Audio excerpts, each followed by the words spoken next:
This is fine, but he would just say, Daya says, the room is locked. I return the key to the young maid. The young maid will just sort of raise her hand up to... oh no, wait. Right, no, you're talking about Missy. yeah, Right, the yeah, never drugged one. mind. Oh, wait, never mind. Sorry, go ahead, Bob. You were going to say something? It's like, because then, with all of this, we can at least charge her with the crime for prosecution and stuff, but like, from that. Enough to at least make a reasonable case. The count is excellent. Very good. Now, you've all done such remarkable work for me that I do deeply appreciate your assistance. And it seems clear skies, or evening skies, are shining on us. Full moon, so wonderful. Out of character, I don't actually know if it would be a full moon, so please feel free to change that to whatever phase of the moon is actually appropriate. Or And we can just force it to be a full moon just for story's sake. well, I'd rather actually check the calendar and see if it actually would be. But in any event, Galligan will say, now, I wouldn't want to see as though I were impeding justice by paying you for your services, but I would like you all to know that I would like to extend personal favors to each of you just to show my appreciation for keeping my party going smoothly during this tumultuous time. How do you pronounce that word? I believe you did it right. It's just a really weird word. Tumultuous? Muntulus. But yeah, so Tumultuous. thank you. You've all been offered a favor. Obviously, Prodigy won't be able to tell us his right now, but Daya, Sybil, and Jean-Paul Monkey all get to make a favor. So, Kind of curious what the 1d3 is about.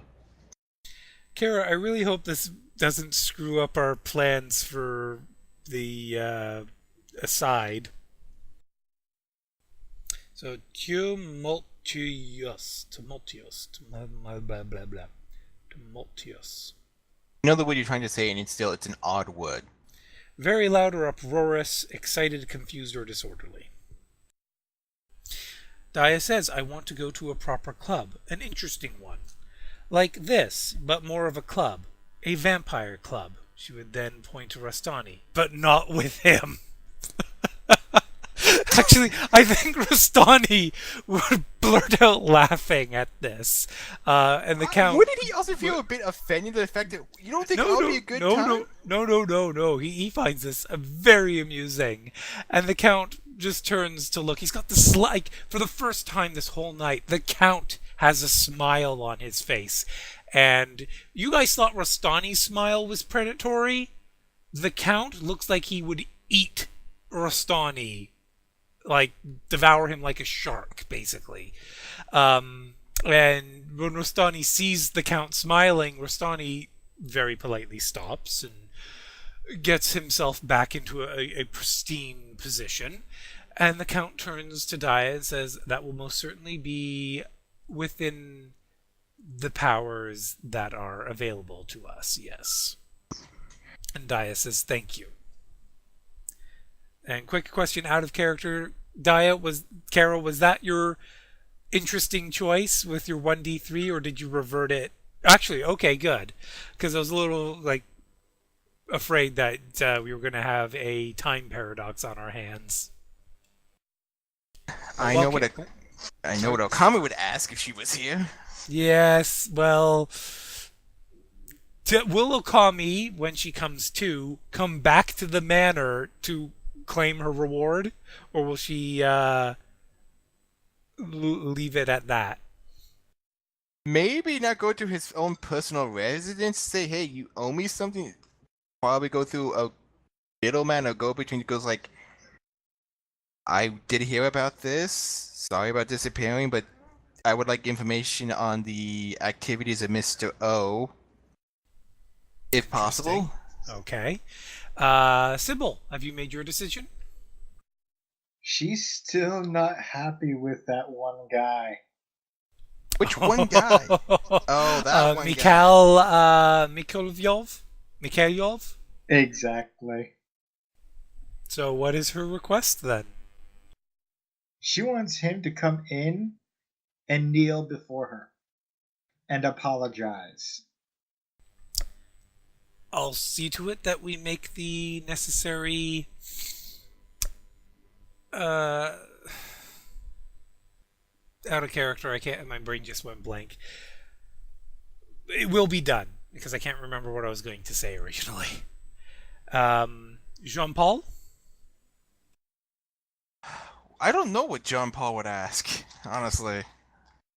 Bottle of good wine. I don't know. Everything I come up with is very racial French stereotypes. So perhaps think political or professional. Pretty much. The only thing I'm thinking of is. Remember, he was originally sent here to investigate the potential association between Printessa Orvichkin and a human trafficking ring. Would he reveal that he was doing that investigation by asking for the Count to assist in that, or would he go like a roundabout saying, I'd like to be invited to the next event that Printessa's family is holding, or something like that? I would say roundabout like that, or like asking for like. No definitive. It would be like nothing that can be used in court, but something that can create like future investigations of like list of the various illegal activities in Russia and the families and names connected. Oh shit! So you want him to actually ask for uh, intel on criminal activities? It would be something in a roundabout way where it's not going to be directly pointing toward them. Because I would think Okay, so I would think he'd have the way to phrase this. Okay, fair enough. All right, we'll because say that he says like he basically he'll ask for a connection favor with like Major Mikhail or the junior minister of justice Stratodov. Like, so basically, the Count has good friends in high places, so the inspector just wants those to be his friends as well. yeah, because I would think that if he asks to be invited to the next party held by that family, it kind of seems it's not asking directly, but it's still direct enough that I would say it could be seen. Oh, that's who he came here to check on. Because he said that family.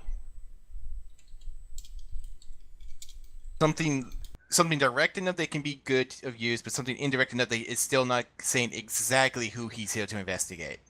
Right. Okay. All right. And then, after all is said and done, he even looks to Alexei Podopnik Jr. And Alexei's like, what, me? And I just want my daddy's love. And the Count Galligan is like, well, yes, you brought these fine individuals to our party here, and frankly, I feel slightly indebted to you as well for assisting in this. And Podopnik Sr. is like, don't do it, boy. This is a trap. Don't do it. And Alexei is just kind of like, well, wow, what could I ask? Wow. And who wants to roll Alexei's composure? I'll roll Alexei's composure. Sounds like a Bob won that one, Hunter. Sorry. All right. So go ahead and roll for me 4 SR4. Really? Wow. It's a lot higher than I thought it was. I thought it was actually going to be like 2. He's getting a bonus for being next to his daddy. Okay. And again, another 2 and 2. Okay. This is excellent. All right. So a glitch. Podopnik Jr. is going to make a request that savvy individuals will realize is actually incredibly smart, but Alexei's making it for an incredibly stupid reason. So again, it's Uh, hard to tell whether he's actually this Savant crafty, or or is not. he? Yes. Yes. It's like, So Alexei requests that his father, chairperson Alexei Podopnik, be left entirely unaffected by the fact that a chairperson of the Evo Corporation was murdered here tonight, and that he and his father are just permitted to leave before the criminal inspection show up and make a great big fuss about this and potentially drag Alexei's name through the mud in the politics and the media, and like, so we can just go on with our lives, not having to worry about this whole thing being a terrible shadow looming over us. And Galligan is about to answer when Podopnik Sr. stands up and for the first time stands up to Galligan and says, no, my son is misspeaking. Please do not do anything of the sort. I will stay here and wait for the authorities to arrive. Any potential damages to my position with Evo Corporation will be simple collateral damage of a very unfortunate series of events. I do not wish to put any of you in a position which might have perhaps negative repercussions if what happened here tonight is ever shared outside of this room. But I thank you very much for the generous offer. I feel it best if my son and I simply enjoy the remainder of the party until the authorities arrive, if that will be acceptable. And Count Galligan will nod, and Judge Intentions roll. So Maki, 14 SR4 for Judge Intentions, Bob. 14? Okay. Yeah. Oh, he's slightly. Oh, wow. Well done, Abdea. Damn. Wow. I'm still rolling back. Poor Prodigy is just ignorant to this, but it's very slight, but Galligan kind of silently applauds Alexei Sr. for his tactful manipulation of Alexei Jr.'s very foolish request. And it's sort of an unspoken agreement between the two of them, the two very powerful men, that there will not be any debts between them. That the two of them will go their separate ways and put this evening behind them. Because Alexei Sr. knows if he were to run away with his son, that would look very bad on them, and Galligan would have leverage. He would always be able to lord it over Alexei's head, saying, well, remember that time you ran away from that murder?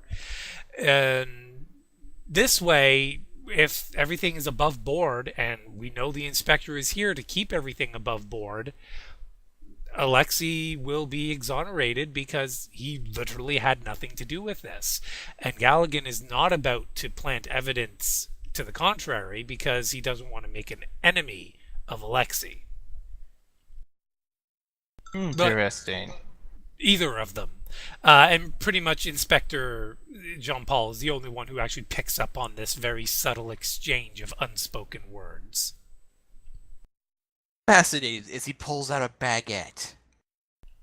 Bob, can you tone down the racial insensitivity? Just tone it down. Yeah, so Alexei and Alexei will leave, and as they are, both of them will turn to the Shadowrunners. Alexei Sr. will say, I would appreciate it if you stayed away from my son in the future, even if he invites you to spend time with him. And Alexei Jr. is like, well, maybe I'll get to see you guys again someday. I mean, I like having fun with you guys. And as he's going out the door, he'll kind of say it a bit louder and tell Ace and Okami I like to see him again. Bye bye.